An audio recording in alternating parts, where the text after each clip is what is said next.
Hi, I'm Erika. I'm the CEO of Food52. I used to be the CEO of Barstool Sports. I wrote a book called Nobody Cares About Your Career. And what I love doing when I'm not working, which maybe makes me a loser, but I actually think it makes it interesting, is I love talking about work. So we answer any and every work question possible, so send them on in. We also have a new introduction. This is Sarthik. Say hi, Sarthik. Hi. Sarthik comes from comedy, so hopefully these will be more funny and compelling after the Sarthik effect. But small shout out on that. I had a meeting with my personal board. I had this conversation yesterday at Adweek, and I had a meeting with my personal board, I don't know, maybe 2 months ago. And Wallow comes in, and we've got Jordan from Barstool, we've got my best friend there, we've got the LinkedIn people, we've got Hector, we've just got all this like amazing people, most of whom I met on the internet, which I love. And they really gave me a ton of feedback about things I could be doing better. So my first just quick shout out there is to get yourself a personal board. And then the second is my personal board was like, you gotta get a video guy. You gotta get somebody, you gotta get a guy, you gotta get a video guy. And Sarthik is my guy. So Sarthik, I'm so excited you're here, and hopefully everyone is gonna see this become better, and shout out to Wallow for really sticking on me about that. All right, so we're doing one-on-one. So here's the first one. We have a timer. We don't know exactly how long this thing goes for, but Sarthik and I are gonna keep track, and hopefully we'll make this fun and interesting. Doesn't want to regret working and not living. Hi. I'm currently in my mid-20s and spend most of my time working. I'm proud of the reputation I've built for myself and know my company values me. But I'm worried I'll look back when I'm older and be mad at myself that I didn't live life more when I was younger. How do I battle building a career versus the fear of looking back at my life and wishing I had more fun? Ooh, okay. I think this is a great question. I'm of the school that you should work your ass off in your 20s. I'm also of the school, which is I worked my ass off in my 20s and then continued into my 30s and continued into my 40s. And then I woke up when I was like 45 and I was like, what am I doing? So I can see this from both sides. One is if you love what you do, it won't feel like work. And so if you have a job that you love and you have a job that you're passionate about, you work with people that inspire you and push you, you won't mind the working. The second is you should still have fun. Don't be on your phone all the time. Don't be on your email all the time. Don't be available to everyone, every time, everywhere. That's a regret I've had in my life, is that I was too available. I also think that you can make too much work for yourself, and that's just not a habit to get into. I would find that I would get bored in my 30s and my early 40s, and then I would just spin up a bunch of work, which probably people who work for me are like, she's a nightmare like this, and then it would create even more work, which made me feel needed. So I think don't fill that hole in you. Go out, party your brains out, take a vacation, go to India, do something extraordinary. You can do all of that and have a fulfilling career. You don't have to choose. You just have to be purposeful about what matters to you and what you want to get out of things, and then create the right space to do both. Don't be too available. Stay or go post-merge. Okay. Hi, Erika. I've been an engineer at my manufacturing company for a little over 5 years now. It was my first job out of college.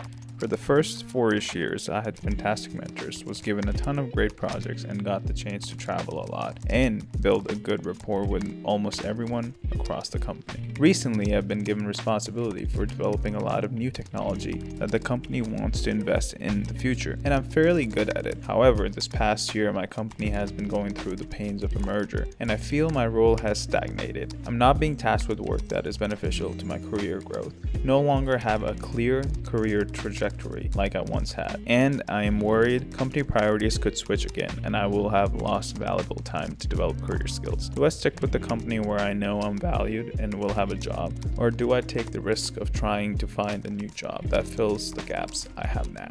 All right, it is time to go. That is the only answer to this question, which is awesome for you to be part of a merger, right? Very few people in their lives get to work for a company that gets acquired by another one. It's an incredibly stressful time. I just went through this in the last 2 years. It creates a lot of feelings, it creates a lot of change, and it creates a lot of questions about what you want to do with yourself and what you value. Spending 5 years at a company is awesome. You clearly don't like the new regime or the new way things roll, and you're not finding purpose and fulfillment the way you found at a startup. Go find your next startup. Don't sit around just because it's safe and just because you once liked it. That's a horrible reason to stay at a company. What you should be doing with your day is finding things that inspire you and excite you and challenge you and disrupt you and push you. And if you're at a place where you're like, hey, I was valued once, but I'm not really valued now, or hey, I was really needed, but it doesn't look like I'm needed anymore, there's 1,000 people out there on this planet that need you. Go find one of them and go build something with them. Conflicting visions with boss. Hi Erika, I've spent the last 7 years at a successful SaaS company, climbing the ranks and earning influence. I'm a director now, and while I generally like my job, I have a new manager that has a very different vision for things. They've given me some good feedback, and some not so good feedback, and I generally don't feel motivated by them. They tend to nitpick me, and, I feel, don't appreciate me for the tireless work I put in for the org. Is it time to go? I have poured my soul into this company, and love the people I work with, but I worry that this new boss is a dead end for me. Okay. One is, I think there's a lot of mourning that happens at work that people don't talk a lot about. I had a coach after we had sold the majority stake of Barstool to Penn, and I had this coach that was like, you're in mourning. And I was like, what? I am not. And the coach was like, you are grieving. And turns out he was right, as much as I hated to say that, but he was right because I was mourning what my job used to be in this wild, crazy place that we had built because my job had really changed after we took that investment. I think it's natural and you should accept that you're grieving how your job used to be and you should give yourself time to have the feeling around that. 2 is, don't be unmotivated because someone is giving you hard feedback and because somebody is pushing you. Maybe your boss is an asshole, or maybe your boss is the ticket to you developing skills you never knew you could have. And I would really look at this time where you're working for this person who clearly has a standard that you're not quite at. I think you have to be a little bit unemotional about it, where you say, do I agree with this person's standard? Do I agree with this person's view? And do I want to take this phase and this time to level up to meet that, not for the person, but for yourself so that you develop those skills. So I wouldn't write off your boss as a dead end just because they have a high standard and they're criticizing you or they're kind of trying to push you into a new place. I would have like an unemotional intellectual conversation with yourself about what that person wants and if doing this thing with that person can give you something new. If the answer is no, then 100% move on. If the answer is, hey, it's gonna be a shitty 6 months, but I can suck it up and learn a whole lot, then suck it up and learn a whole lot. So that's how I would approach where you are now. Frustrated with overly chatty coworkers. Hey, I really like that you do these. How do you combat not being frustrated with your coworkers when you feel like you're the only one working hard? People around me will chat for 30+ minutes about their weekend plans, pop culture drama while I sit there trying to finish a project that everyone has been asked to help on. I know there's nothing you can tell them that's not going to come off as rude, but in my own head, how can I work towards not feeling any resentment? Thanks. Ooh, I really can't stand work chit chat. So I have so much empathy for your like, oh my God, I just want to get my stuff done. And everybody's like, oh my God, did you see what Kim Kardashian did? And Taylor Swift has a fake tattoo. And did you see what her bangs look like? And blah, blah, blah, blah, blah. Also, small side note, I'm getting rid of my bangs and I just want some credit for it, that was 3 weeks of the worst haircut of actually not the worst haircut of my life. I've had a lot of bad haircuts. Okay, the first thing is that a little amount of social banter helps people get to know you and it helps you get to know people. So being polite and somewhat social at work is kind of like just part of dealing with other human beings. You can suck it up and do that. The second piece is, I think you really want to stay focused. It's hard not to be resentful because you're like, what the heck? Especially if you get paid the same amount as these people, you're doing so much more work and they're doing so much more nothing and being idle. It's hard not to breed resentment. What I would do to try to stop the resentment is really think about, hey, I'm getting more education here at work. I'm accomplishing more things at work. I will get more recognized for my work. And those things will make you more valuable over time. And so I would consider where you are as a temporary place. Temporary because at some point soon, the boss is going to figure out that these people are not very busy and they're either going to go or they're going to be made busy. So I think the work tends to sort itself out, or it's temporary because you're going to realize you're working with a bunch of unmotivated people in a company that tolerates a lot of fat and a lot of waste and a lot of wasted time, and you're going to realize that you don't want to be there. So I wouldn't be bitter about it. I wouldn't lowest common denominator it and then start talking about weekend plans and whatever. What I would do is be polite, be social, and keep your eye on your vision, which is what do you want to get out of this job and what do you want to accomplish while you're there so you can go do something else. Doesn't want hybrid role to become in person. I work for a very large corporation and will be subject to a 5-day RTO next year. Right now my team is only in the office 2 days a week. I like my job and my team, but I'm not sure I like it enough to be in office 5 days a week. What would you do if you were me? I think the work pendulum has swung back to the 5-day-a-week gang, which seems almost offensive when you think about it, especially for people who really enjoyed 5 days at home during COVID.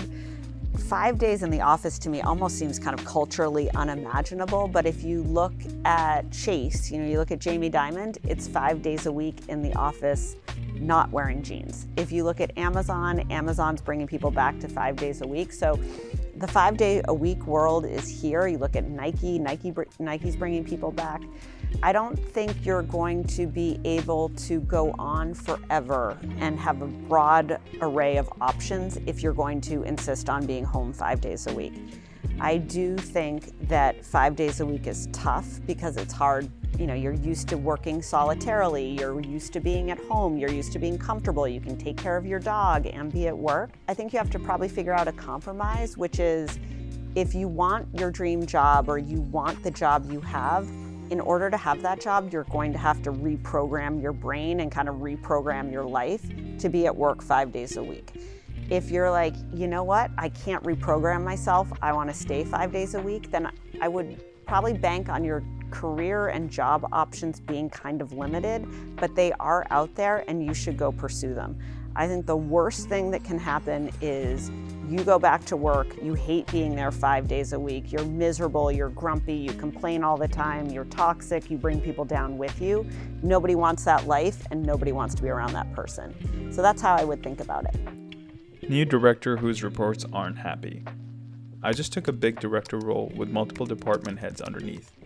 One of the heads is being challenging because they weren't invited to apply for the role and I was an external hire. They are being unhelpful and not including me in meetings despite asking. How can I get over this hurdle in the first week? Oh gosh, in the first week, that's aggressive. So one, it's really hard to come into a new group of people. I'm living through this now, and it's hard to be a new boss, it's hard to be a new leader, and it's especially hard to be a new boss and a new leader when people are already entrenched in that job and they don't like that you got it. So kudos to you for doing it and jumping in and sticking with it. My recommendation would be to simmer down a little bit. You're not going to solve it in a week, but to set a vision for this team and a standard for this team, which is, hey, my vision for this division or these 5 divisions is this. This is what we're going to accomplish. This is what we're going to run at. My second piece is you need to listen and you need to gather all the feedback about what is and what isn't working today. And that needs to be shared back with this team. You need to say, hey, here's my assessment of where we are. You've given your vision for where you want to go, and you need to be blunt and transparent about what's working and what's not. If you have a vision and you're honest about how things are and you're blunt and transparent about it, that doesn't mean rude, you can be polite. People are more likely to follow you. I think the third piece is you set your standard, which is this is the meeting cadence and this is what my expectation is in terms of performance. And once you set out what that expectation is, if people are insubordinate or they don't meet it, then you start to have a performance conversation. And the reality is this person who doesn't like working for you is probably themselves saying, hey, I don't like working for this person. Do I want to stay in this job? Do I want to see how long she's going to last or he's going to last so I can get the job? You got to nip that in the bud. But the most important thing is to set the vision, be honest about the situation of how things are, and set a course to the future and a standard that you want to uphold. and then get people in line. And if they don't get in line, then they have to go. Company got acquired 1 week into job. Hi, Erika. I love your book. I have worked in healthcare operations for 24 years. I made a change this June to a different sector of healthcare. However, a week after I was hired, the company was acquired. We were told nothing would change as far as job responsibilities, but this is not holding true. Our team is now being pigeonholed into one aspect of our role, my least favorite. Am I wrong for wanting out only a few months after taking on this role? Thank you. Okay, one is that let's just take a step back. Acquisitions are crazy, acquisitions are painful, and people make my observation is people make a lot of promises about what is or what isn't going to change in acquisitions that are totally flawed or complete bullshit. So one is you have to use your own eyes and you have to use your own ears and your own brain to assess what your work life is going to be like. The second piece is acquisitions are really hard for companies. 88% of acquisitions fail. So don't judge how things are going to be by the first month because acquisitions are painful. You got to figure out who reports to who and what reports to what. You should probably expect that there's going to be a ton of layoffs, right? That's a lot of what happens after acquisitions is duplicated jobs get eliminated. So what I would recommend is, one, take it easy on yourself, which is it's not crazy to be like, ooh, I thought I was gonna like this, but I don't like this. Be honest with yourself. Put a note in your calendar for 3 months from today and see if you still feel that same way in 3 months. Don't fester on it for the 3 months, just put it in your calendar, forget it, set it, forget it. If you do feel the same way in 3 months, then that's probably how things are going to be. And if you don't feel that way in 3 months, then maybe this is a whole better place and you don't mind the acquisition and you see a bright future for yourself there. New boss ruffling clients and employees' feathers. Recently, my boss and my boss's boss were fired for lack of commitment to the firm, but their clients loved them. We hired a replacement, but he is bringing drastic change to the group and it's upsetting both the staff and the clients to the point where I think both groups could leave. Management loves the new hire, but I'm afraid we won't have clients to help or staff contribute to our success. Do I tell upper management how awful the new guy is or leave myself? Ooh, okay. The first thing I would ask myself is what does upper management see in this guy? You know, is he doing something that maybe you don't see or you don't know or isn't readily transparent that may be really valuable to the firm? I think that's the first question. And let's assume there is a good answer there, then that's your answer. Let's say there isn't a good answer there. Sometimes boards and management hire people that manage up really well, but manage down and aside really terribly, and they can be diluted because the managing up is just so good. In that regard, I think it is totally appropriate to share your concerns. And I would be delicate in how I do that, but I would also be clear. So I wouldn't be complainy. I wouldn't be like, hey, I hate my new boss, customers hate him, he sucks, he's the worst. That feels like you have a personal thing against your boss. I think what I might recommend is you may go to management and say, hey, I'm getting a lot of customer feedback. Management cares what customers think because customers equal revenue. So I would probably start there and I would say, hey, I'm getting a ton of feedback. There seems to be some challenges with this, and this, or the customers seem to really have a problem with this, and this. And I'm starting to kind of see this with people I work with as well. Are you seeing the same thing? Like, are you observing this? What do you think? And do you have any advice for how I should handle the customers and how I should think about this?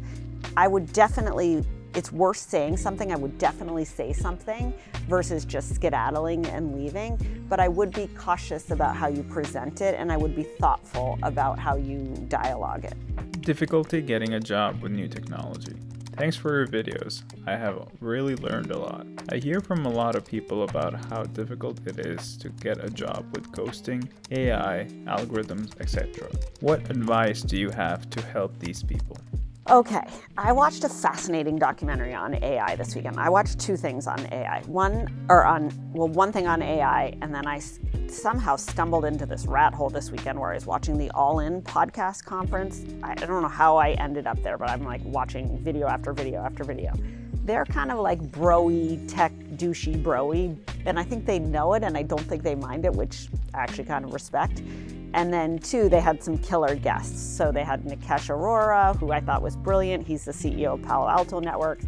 Long story short, you can always educate yourself on the internet, and sometimes watching a conference that you have no interest broing out at or couldn't afford or would never get invited to, that information is available to you. So shout out on that. The documentary on AI, and the reason I bring up the conference is a lot of that topic was about AI, is that AI is definitely going to eliminate jobs. And what's also super interesting about AI is for the first time, AI is going to eliminate white-collar jobs. So when you think about the Industrial Revolution, you think about advancements in technology, typically those advancements have always affected manufacturing. So they've affected blue-collar jobs, not white-collar jobs. AI is getting so smart that it's going to take my job and your job and Sarthik's job. Like it's business people's jobs, it's corporate jobs, it's intellectual jobs. It's not physical labor jobs that AI is going to take out. I wouldn't be super worried about it. I think you could spend all your time thinking about like a dystopian future where we're all fucked and the robots take over. Like sometimes I think about that and I'm like, ooh, that's a little bit scary. What I would focus on is what are jobs that need humans? What are jobs that need creative thinking? What are jobs that require certain skill sets? I would not focus on a job that a computer could do today. And just by having that small differentiation, I think you should be safe in your career path. And then honestly, working well with other people, having vision, being a leader, being good with other human beings, being able to bring people along for the ride, being able to mobilize people to do things. It doesn't matter how good a computer is, a computer will never replace a human at that. At least that we know of. Uninterested in well-paying, flexible job. Hi Erika, I work in medical advice sales, and I'm unsure if this is the right career choice for me. I find myself uninterested and dissatisfied with what I'm doing. With that said, I know there are great perks like setting my own hours, managing my own business, and making good money as a 24-year-old. What would you recommend to someone so early on in their career who is already having doubts about their chosen industry? Okay, clearly you can sell to people, right? Like you're probably driving around in your car with a bunch of like plastic devices in the back.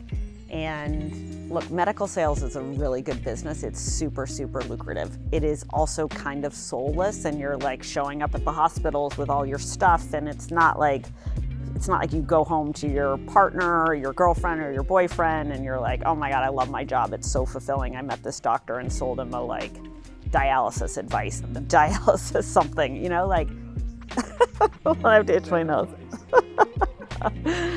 Sorry. Oh, my nose is so itchy. So it's not the most illuminating career. I personally, if you're 24, would get off the gravy train and I would take your sales skills and I would go try to be a salesperson in an industry that you're more inspired by or a profession that you're more interested in. The problem with staying in a job like medical device sales is that it's going to get really lucrative if you're good, and then it gets really hard to get off the gravy train. So in my mind, if you're unfulfilled, if you're inspired, if you're not challenged, then you're young. You don't have a billion obligations. You don't have all the stresses you have in the middle of your life.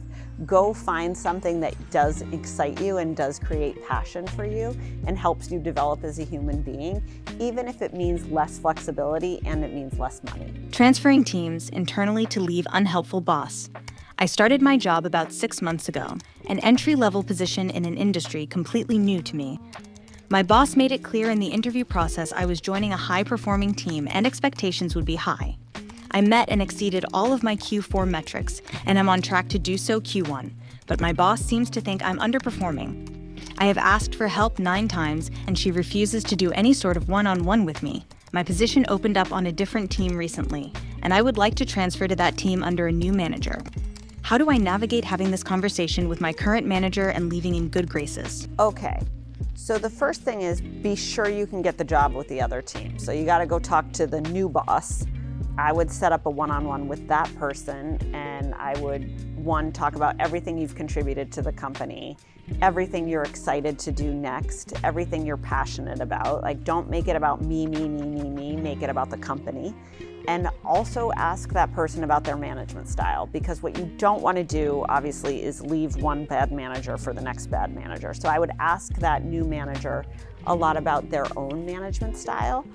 Assuming you're going to get the job, or you get some positive indication, I think you set up a one-on-one with your boss, and if your boss refuses to have a one-on-one with you, you send an email, but you say, hey, I really wanted to talk to you about this in person. I've been trying to get time with you, but I haven't been able to do that. And you say, I'm really looking for somebody who is invested in my development. I'm really looking to expand my career, grow my skill set, expand my horizons. You can insert any cliche there. And I'm really looking for somebody who wants to really help me through that process. And there's an opportunity on X team that I would like to pursue because I think I can be a good fit there. It sounds like your manager isn't like totally psyched with you or isn't all bought in on you. So they may be like, yeah, cool dude, I don't care. Or they may be like, oh wait, I really liked you, I just have no ability to show it. Who knows? But I think the first thing is make sure that other job is waiting. Make sure you think you're gonna like working for that other boss.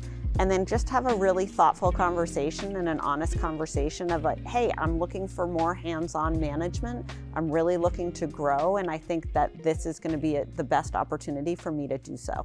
Walking away from Severance. My work is going through a large-scale restructuring that my entire division is on the chopping block. The work environment has been awful since they announced this months ago, but having 15 plus years with the company makes me want to hold on for a severance. They've dragged their feet on decisions with potentially a very long wind down. It's killing me to continue to work here, but I feel like walking away from Severance is foolish. Any advice? Okay. Chances are, if you worked for a place for 15 years, the company should give you, I think, like a week a year for severance. So do that math in terms of how much that means to you financially. Other companies don't care about people and will cut a 15-year employee and give them a month's severance. You know what I mean? So you can't bank on how generous the company is going to be. I think regardless, it sounds like you're going to need to go get a new job, or possibly you're going to want to go get a new job. I would start that process and then calculate your new salary versus this severance, and also your happiness, which is more important than anything. And if you have a new gig that's smiling at you and a better life and a better feeling every day, then you absolutely give up the severance. Sarthik, what's a year times 15? Oh, a week times 15. So that's 3 months. I don't know. I kind of think like 3.5 months severance is amazing. I think that'd be amazing if it was in the summer. But chances are, if you're stalling your life and being willing to be miserable over 3 months' pay, I don't really think it's worth it. I would go figure out what your future looks like. I would figure out if you can make more money somewhere else. And if the answer is yes, and the more money covers that 3 months, then you forget about the severance and you go. I also think it's really hard when there's a mass layoff of not being the first one out the door, because there's a lot of people in your position who are also going to be looking for jobs and probably looking at the same jobs in the same city. So it creates a lot of competition for you. So I wouldn't get too hung up on the severance, mostly because you're miserable. If the severance shows up for you and you can hang on another month, 2 months, 3 months to get it, awesome. But more importantly, go figure out what's going to make you happy and what's going to set the rest of your life up and the rest of your work up, and go from there. Time management. I was told by my boss that I have poor time management when it comes to juggling multiple projects at once. How can I overcome this? Oh, okay. I think a lot of people probably have this problem. I'm a big fan of the to-do list, and I'm also a big fan of the work back. So what I tend to try to do, and I'm not always great at it, is if I have 10 things to do, I have to give a presentation, I gotta do a board deck, I gotta do whatever. I tend to think, when is this due? When do I want to have it done by? Which is usually probably 2 days before it's due, a day before it's due. And then I figure out how much time I have between now and then, and about how many hours it's gonna take me. So I would try that. Work back from when the project is due. Give yourself a little bit of buffer, make your own due date, which is a day before when it's actually due. And then figure out, if it's gonna take you 8 hours, how are you gonna spread those 8 hours over the 4 days? I'm making that up, but you get the math. The second thing I do is I am kind of religious about a to-do list. I always have a to-do list, and I don't get to do anything fun until I do the to-do list. So, I will sit my ass in my seat and not move until I chomp through my to-do list. You got to do that. So give yourself a to-do list, knock out the to-do list, and make sure your to-do list maps up to your timeline. Self-doubt. I have a severe case of doubt and I want to shake it. How do you get over self-doubt? Self-doubt is always there. Everybody has self-doubt. I have a ton of self-doubt. I think your insecurity is this monster inside of you, which can get so loud. It's such an asshole. It's like, you're the worst, you suck, you're dumb, you're not smart, you're not good looking enough, you don't have the right skills, you're a jerk, whatever it is. I like to get busy so that voice in my head gets a little bit quiet. And I kind of put it in the back seat. I write a lot about this in my book, which is called Nobody Cares About Your Career, which is you have to put your insecurity and your ego aside and humble yourself to be great at work. Self-doubt is your insecurity talking, and the thing that is ignorant about insecurity is it misses that everybody else is insecure too. And it's really just the person who can learn the most and do the most who does the best. And so if you can put your insecurity in the backseat of your car, you can get yourself focused on small things that make you feel good and make you feel satisfied, you can kind of prove to your insecurity that it's wrong.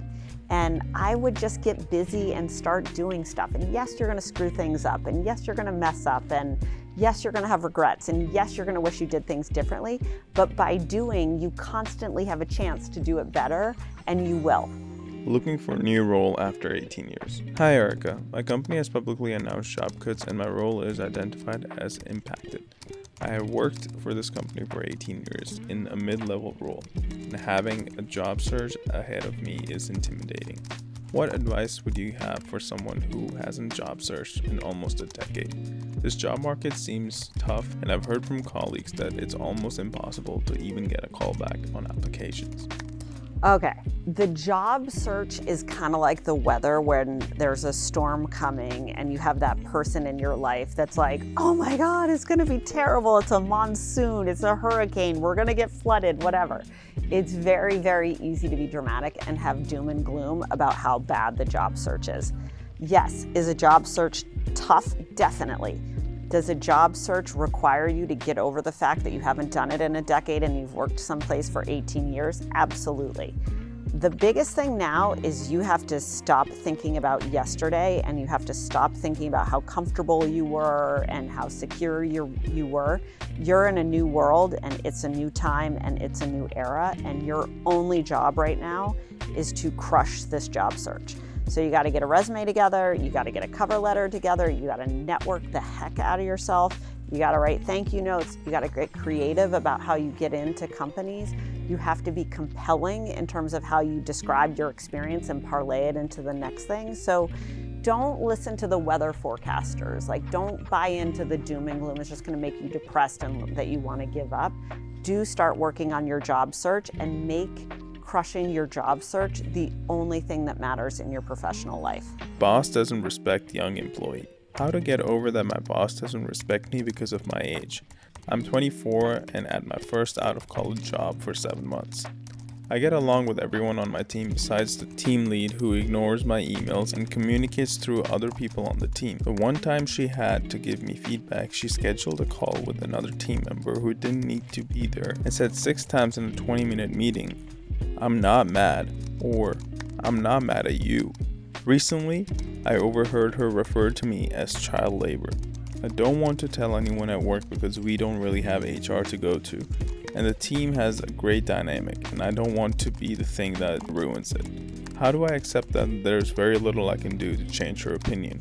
I really like the client and the rest of the team, plus I'm learning a lot. Okay. One is you're 24, right? You're 24, you have so much to learn, and one of the things you have to learn is shitty bosses. So you're in this shitty boss learning phase, which everybody has. I had a shitty boss when I was 24. She made me cry every day, and I was like, this is incredulous. I can't believe someone would treat me like this. Of course someone treated me like this. I was 24 and I didn't know what the heck I was doing. So the first thing is stop looking to your boss to be fabulous. You're gonna have great bosses. This is not one of them. The second is, if you love your clients and you love what you do and you love your coworkers and you're learning a lot, then stop worrying about your boss. Stop looking for your boss's approval. If your client loves you, chances are your boss is never going to be able to touch you, so just make sure your client loves you. And then the third piece is figure out what you can learn from this person, including who you don't want to be when you're a boss and what you don't want to be like when you're in that kind of position, and take that as a learning that you're also going to carry with you. Okay, so that's it. That was Sarthik's and I first debut. You can give us feedback. We love feedback. That was fun. I think it looked better. Hopefully the bangs are growing out. Hopefully people liked the advice, but we're going to do this every week. We're going to post a long form, and we're just so grateful. You can send us your questions anywhere we're on. You can do it LinkedIn, you can do it on Instagram, you can do it on TikTok, and we'll talk to you next time.